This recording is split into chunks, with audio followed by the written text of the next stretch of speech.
Salaam Nerds is brought to you by halalshirts.com, where you can find fun novelty gifts for your Muslim friends. While you're at it, don't forget to like, comment, share, and subscribe to our channel. Yo, Salaam Nerds! It's your boy Neebz, aka Watch with Neebz, and I'm here with my co-host Jazz, aka Jazz Jovi. Jazz Jovi? Like Bon Jovi. Bon Jovi. Brown Jovi. You know, fun fact, I actually am a big Bon Jovi fan, so I really do appreciate that one. Thank you, sir. Me too, man. I love Bon Jovi. Dude, Slippery When Wet, awesome. one of my favorite albums. I have it on vinyl, and like I just jam out to it every now and then. It's like it just keeps rising. Every song in order just keeps rising. It never just like it's such a good album. I love it. Yeah, fantastic album. Anyways, guys, this is part 2 of our episode of Miss Marvel episode 3. So enjoy. Part 2 of Miss Marvel episode 3. Yes, part 2 of Miss Marvel episode 3. Wild. Which is really cool that they're bringing in Pakistani actors and like ridiculously good looking Pakistani actors. Ridiculously good looking. Yep. The amount of thirst traps I have seen about Saga, Mawish, like it's crazy, man. Yo, Saga looks good. I'm not gonna lie. When I see Saga, I'm just like, yo, that brother. I know. Like, He's making us all look good now. Yeah.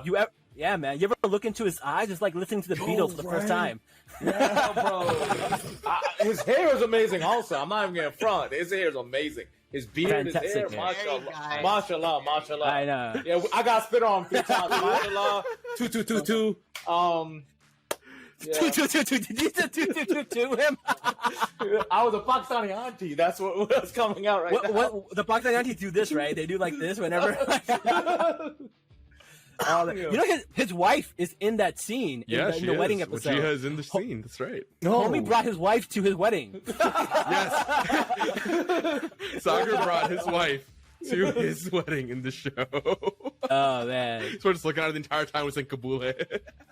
I know. I wanted him to say Kabul hat instead of I do. I was like, you got to bring back the classics. Yeah. Like, no. But it's cool. But speaking of weddings, what happens when you get married? You get a ring. And speaking of rings, we saw the 10 Rings logo on the floor. Yes, on the floor. Yeah. There may be some connection between the 10 Rings and the bands and then and Kamala's bangle. Yeah. I don't know. Everyone's getting super cool jewelry, man. I'm kind of jealous. Yeah. Forget about the Infinity Stones. Now we got all these cool jewelry now, right? Yeah. But did you guys notice? When Aisha put on the bangle, the we don't know yet, the Urdu or the Arabic or even the Farsi text is not like the part that pops out wasn't there in the beginning of the episode when Aisha puts it on, but it's there like when on the first episode when Kamala puts it on, and it's there every time Kamala puts it on. So was that inscribed after? And what was inscribed after? And this show has a lot of themes with Nur. It's just not the Nur diamond. It's if you look at what the show is about, the whole thing is, Aisha brought shame onto the family, and then in the second episode, all the aunties are gossiping about her, right? Mm-hmm. And like one of them said, I heard she was with the man. Well, what is Surah Nur about? Right? Surah Nur in the Quran is about Aisha, the may Allah be pleased with her, the mother of the believers, the Prophet's wife, who was slandered, right? And Surah Nur is just, basically saying, don't slander women, and if you slander women, this is what happens to you, blah, blah. And that's why when I texted you this morning, I'm like, yo, is her grandmother named Aisha in the comics too? And you said yes. I'm like, that's interesting. Because Surah Nur is by Aisha, right? And her great-grandmother's name is Aisha. So... What a connection. And then when, in the first episode, when they're, the partition, she was guided by the stars, right? Yeah. Right there in Surah Nur, after he talks about, don't slander one another, you'll be punished, right? It goes, Allah is the light that guides you all, right? The light verse, we call it, right? So it talks about light being a source of guidance. So that's why... I thought, that's why I've been trying to look at high quality, resolution photos of that Bengals. Yeah. Is it the light verse? Surah Nur verse 35. Is it that's on it? And that's one of my guesses. My second guess is really cool. Else. I wouldn't put it past them. Let's talk a little bit about the wedding, and like something you could probably comment about are how accurate that wedding scene was. Because honestly, that could have been like my brother's wedding, and like you couldn't tell the difference. Like, you know what it is when you see the dances at weddings, that's the level of quality you get. Like, it's not like production where it's like everything's on point, every move is perfect. It's like, they practiced this the night before. In fact, even in the scene, you see like 4 girls practicing in the corner. That's so accurate. That is so accurate. So accurate. And the one's like slightly offbeat the entire time. Yeah, very accurate. I love that. Like they're practicing till the last minute. I'm like, if that's not accurate, that is so accurate, man. I can't tell you. And then like the level of quality they did, like it was like good, but it wasn't like professional. And that's like the level of dancing you see at weddings. It's like they're good, they practice, they put in the work, but they're not professionals. And I was like, yo, this is solid. I'm very, very happy with this Bollywood performance. Yo, when mom and dad got on the dance floor, I was like, oh, Yeah. oh, they got moves. Okay. I also go ahead. Oh, go ahead. No, go ahead. Okay. I really like when when they're putting the hedge together and then the whole money scene, right? They, like, loop the money around the. I like that because a lot of times, and this show is about Muslims, but it's very about basic Muslims. A lot of times we have Muslim weddings. They're like Arab weddings. Yeah. Right. And a lot of times, you hear on social media, don't mix culture and Islam, and that line is usually said towards Desis and Black Muslims, right? Yeah. You guys is cultural, this is Islam, right? But yet when Muslims are represented in the media and whatnot, it's always an Arab wedding. It's okay to do Arab cultural practices, right? So here's the line is used against Desi and Black Muslims. Here's a Black Muslim marrying a Desi man, and they're doing cultural acts of a Desi Muslim wedding. So I thought, to me, that when I saw that, right, the whole money thing, putting the heads together, it put a smile on my face. I'm just glad they said it, that it was just for fun, that there's no actual significance to putting the heads together. Yeah, like, no one ever says it out loud, but they totally did that. I'm like, yes, somebody finally said it out loud. A lot of our Rusums are like these traditions, are like for fun. Like they'll put a baby in your lap, and that's supposed to mean you'll have a baby soon. Like these like weird things they do. They make you drink the milk, and they also like all this Steal the shoes. Fun, right? Steal the shoes. You know who stole the shoes, right? They show her brother Gabe stole the shoes. There's a scene where he's like in the corner sneaking and taking the shoes. It's really funny. So I don't know. Wedding, 10 out of 10. No notes. I love the wedding. I felt so seen, man. I'm very happy with the scene. Shoes were mentioned a lot. Shoes were mentioned a lot. Shoes were mentioned. Like if you notice, shoes were stolen. In last episode, shoes were stolen again for the the Pakistani culture that we play, and then DOD agents were the Juta Chapai, and then shoes were at the masjid. By the way, as soon as that scene happened, I was like, someone better call these guys out. They're a bunch of pigs in our masjid on our carpet with shoes on. I was like, someone needs to call this out. And I was so happy it was them. You know what's really funny? Even non-Muslims were like, no, we know that wasn't right. People were like there were people in my TikToks who were like, I'm not even Muslim, and I was screaming at my TV for them having shoes in the mosque. I was like, that's good. Solidarity, thank you. I know, I love that. But, okay, speaking of the wedding, okay, I'm wearing my Jersey What Exit T-shirt because like that brown Jovi, dude. I laughed so hard at Brown Jovi. Like I lost it. I literally woke up my family because I was laughing so hard. We were watching at 3 a.m. That's right. That was so. And then they played they played Bed of Roses, and then right after that they played Living on a Prayer. Yeah. And I love that they played Living on a Prayer. Like it has such a good. It was such a good background theme to the fighting because her fighting is like clumsy. She doesn't know how to fight yet.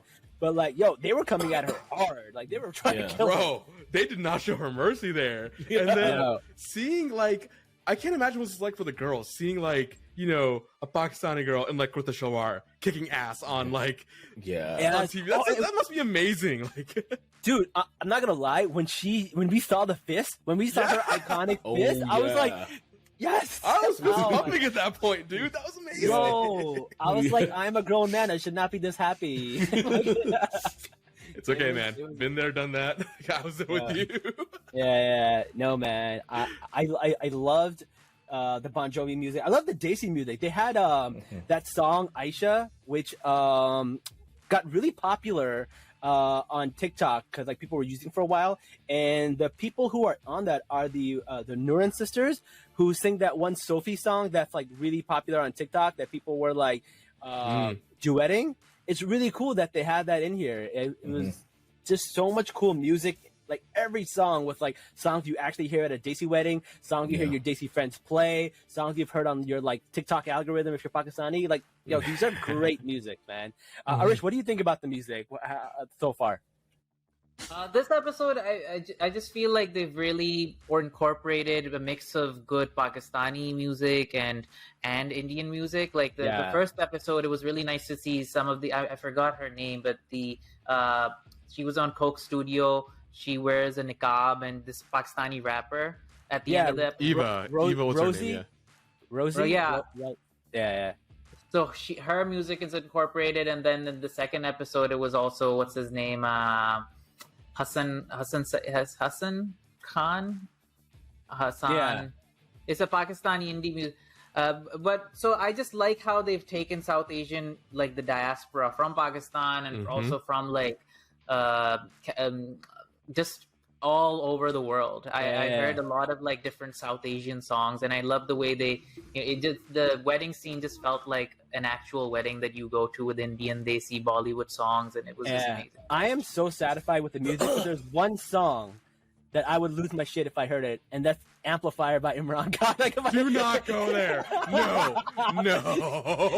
If I hear Amplifier on this show, I will lose my shit. No. I'm standing against you on that one. I'm waiting for Junaid Jamshad Dil Dil Pakistan. I feel like if you have a show I can stand that one. Going to Karachi, it has to be Dil Dil Pakistan. Actually, whenever the weekend song comes on, I forget the top. Like, it's like the theme song for the show. Whenever that comes on, for some reason, I'm like, oh, this is the intro to Dil Dil Pakistan. Because, like, I don't know what's wrong with my ears. I think it's similar. Actually, yeah, it did. It is similar, right? Yeah, it is similar. Wow. Yeah, the intro to the weekend song is very similar to Dil Dil Pakistan. So when they first started playing it, I'm like, are they playing Dil Dil Pakistan? And then you hear the weekend. I'm like, oh, okay, never mind. Also, that song is... Yeah, it does. Also, that song it's also called Blinding Lights. It's another reference to Light and Nur. Oh, Nur. Which I thought was cool. Interesting. All right. Well, speaking of Nur, I think it's time to talk about the Nur dimension. I think it's time to dive in to the topic, which is the one thing that people are not super happy about in this episode. And look, we got to say, we don't know where the story's going. It could be a red herring. It could be some other explanation. We don't know anything, right? But just based on this episode alone, how do you feel about this whole Jinn storyline? What about you, Jazz? Let's go. We'll start with you. Okay, so when they first said the word Jinn at 3 a.m., I texted you. I'm like, oh no, they did it. I am afraid if they screw this up because it's a very fine line they need to walk given the cultural and religious backstory here, right? Saying Jinns are the reason she has powers, that's a bold statement to make on a show about a Muslim American teenager. Especially also because, like, I know I have my parents watching this show, right? My parents haven't seen this third episode yet. I do not know how they're going to react. I'm not even sure. But I'm nervous, man. I'll be very honest. I'm nervous about this. Well, my problem isn't so much that the bad guys, the clandestines, are Djinns. It's the fact that Kamala herself is a Djinn, which kind of makes me like, because the thing is, like, people want to dress up as her, people want to do cosplay as her, and then if she's like a Djinn, then she's like, people are cosplaying as Djinns, which makes me feel really uncomfortable. Like, it's a very weird line. And that's like the biggest heartburn for me. It's just like, our first superhero, and she's a Djinn. It kind of has a little bit of Orientalism in it. It kind of has a little bit of like, hey, black magic. It has a lot of like different layers that like kind of puts an asterisk on this superhero, which I don't really love. It's kind of like Khalid from DC, who his power is magic. It's like, oh great, the one thing we're not supposed to use, you made it superpowers, right? Khalid, right? I don't know. Lone Wolf, what about you, correct answer there. So, like, I watched the show, like, I woke up my kids like an hour early to get them dressed for school and then watch the show. And within the first 8 minutes, they're like Jinn. And like, I wasn't critically thinking, I wasn't analyzing the show yet. So like the rest of the episode, which had so much cool stuff from the wedding to all the culture we saw to the fight scene, I just wasn't enjoying it. I'm like, she's a Jinn, right? And again, like, I'm fine with the bad guys being Jinn, but her being Jinn, I'm just like, I don't like it. But then, like, as the day going on, like, I was sitting in it. I went to work. I'm coding. I'm thinking about it. And I'm just like, wait a second. Her powers are Nur. And, like, Jinn aren't made from Nur. Those are... They're smokeless fire, right? Yeah, smokeless fire, a mixture of fire, right? Not light. Like, it literally says angels are made from Nur. Jinn are made from, fire. And right? On my TikTok, I shared that hadith. So I'm like, wait a second, that was a red herring. Like, maybe non-Muslims will fall for that red herring, but no Muslim should be falling for that red herring, right? Yeah. Also, like, Saga wrote Eighth Kursi on her, right? Like, yeah, exactly. And not just that. And this is where the show gets fake, okay? We're all Pakistani Muslims here, right? If someone said they were a Jinn, the first thing I'm doing is reading Ayatul Kursi right there and then. The fact, come on, didn't do that? to verify what they were saying was true, right? Like, I'm sus. I'm like, yo, ain't no real Muslim Desi kid ever, especially a kid from Karachi, because every family from Karachi has a Jinn story. Like, I got Jinn stories. Yeah, I got Jinn everybody got Jinn stories, right? Every family got Jinn stories, and we're always told as soon as you see one, say Ayatul Kursi. And she didn't do that. Like, come on. And then she couldn't put two and two together, like Nur, Jinn, like she couldn't do that. So I was like, then again, I couldn't do that either when I watched this series. Yeah, I also like that, like, she wasn't happy about being a Jinn. She was like, great, the stuff of my nightmares as a child, that's what I am. Like, she wasn't super happy about it. Yeah. Oh, we actually have some comments on the YouTube stream. Everyone's confused about why we're so concerned about her being a Jinn. Oh. Yeah. So who wants to go into the whole backstory behind what Jinn is in our culture and religion? So, like, Jinn are a different creation, right? You have angels, you have humans, and Jinn. Jinn is a creation that also has free will. Right. They're not demons, right? And just like humans, there's good Jinn and bad Jinn. And a lot of magic in Islamic, like what's black the word magic. I'm looking for? Yeah, Islamic theology. All magic, white, red, and black, right, is haram, because what you're essentially doing is using a Jinn to do your dirty work, right? Mm-hmm. So that's where it is. You're using a Jinn to do your dirty work, and that's not a good thing. And if you're carrying out evil acts. So, like, if you look at the sorcerers of Moses, right, they were illusionists. They were just getting help from the Jinn and stuff like that. So, and bad Jinn, right, like, that's what they do. They help bad humans cast magic, right? And that's why magic and Jinn are very taboo to talk about. Like, I don't know why I actually accepted talking about Jinn at 11:30 at night. You're dumb. In an empty house. Yeah. So yeah, magic is haram, and because a lot of the things that in Muslim texts that talk about magic, you're essentially renouncing your faith to do magic, right? Correct. Yeah, that's a big issue. Yeah, that's a big issue.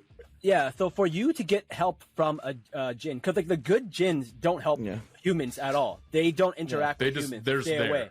Right. They're just there, right? It's only the bad Jinns that interact with humans. And for you to work with them, you have to do some kind of shirk where you have to and the other thing is the devil is a Jinn, basically. So in Islam, the devil is not a fallen angel. He is a Jinn who has fallen, basically. And he would not bow down to Adam because God said Adam was a better creation than you, and he would not agree to that. The angels did agree to that. So Jinns are stronger than us. They have magic, but they're not smarter than us. Apparently, that's the thing with humanity. Humanity has the capacity to grow. There's unlimited potential at how smart we can get. With time and age, we can get crazy smart. But Jinns can't, and that's why they don't like us. That's why they hate us. That's why they try to lead us astray. So even if they're helping you, even if they're doing magic, it's like they have evil intentions. So that's one of the reasons why like having Djinn help you is kind of murky. It's weird. It has a little bit of, and that's why we're on the fence about this whole Djinn storyline, because I don't know where it's gonna go. None of us know where it's gonna go. Arish might know where it's going, but he can't say it. But that's why like we're on the fence about this. And any conversation we have right now, I want you to also know that this is, you know, us as 3-4 guys from our experience we're talking about. We're not like aside from Lone Wolf, I don't think any of us are religious scholars, right? I wouldn't say I'm a scholar, but I'll say I used to be. I was a chaplain student. Right, yeah. So you're probably the closest thing to a scholar here. Yeah. Whatever we say does come from us, not like. Yeah. So magic is bad, and even in the Quran, you have like angels Harut and Marut who are like tests. They're like, we'll teach you how to do magic, but understand if you do it, you're going to hell, right? So like, like things like that, like we're told not to do. So, but even take. Let's forget about the actual religious portion of it, right? Let's take a look at like outside religion. There's also this like Orientalist thing about it, like giving people from our background these Orientalist powers. It's kind of, it feels icky. It kind of like, really? What, couldn't we just have normal powers like everyone else? And then the other thing is, it gives like people who already hate the show like ammo to like hate it more, right? And that's what I don't like. Like that's why I was so afraid, because I'm afraid of Muslim Twitter like saying some really stupid shit, and the show's getting canceled, and then we lose what is, in my opinion, the best representation for South Asians right now. Like, I don't want to see that. I don't want to lose Miss Marvel. I think it's a fantastic show, and it's doing a lot of good. But really some people cannot see that, and that's what scares me. Any last thoughts on the Djinn stuff? Anything else you want to say? Good Djinn sometimes do help humans. I want to say that, like, they'll pay your rent. Like, there was a Djinn. It was a Ifrit that helped. Ifrit is a type of Djinn, a very fast Djinn, and it helped Prophet Salaam. So there are good Djinn that'll just help you out of the kindness of their own heart. But they're not. That's not considered magic. They're just oh, you're lost in a flash flood. Let me help you out here, right? They'll show up as humans. So, like, we do believe that sometimes they'll help us. But there's no act involved. We got to talk about the one controversy. We'll see how that goes, man. People want to know. They want to know what we thought. These are our honest opinions. Like, we got to give our honest critiques. But overall, man, still love the show. Still think everything else is going crazy, and we just gotta like stick it out, see how it goes. Well, thank you so much for joining us. Lone Wolf, anything you want to promote? You want to promote your handle? Lone Wolf 7 on TikTok, Lone Wolf 707 on Instagram. Follow me on Twitch, also Lone Wolf 7. I want to be famous for playing video games, but somehow I got pulled into comics and geek culture also. And speaking of which, it is in a few months. Like, I remember the first time I went live on TikTok was talking about Miss Marvel with you, Neebz. And like, it's June, but like September is right around the corner. It was in September. Full circle. When I did that. So full circle. Been a great time.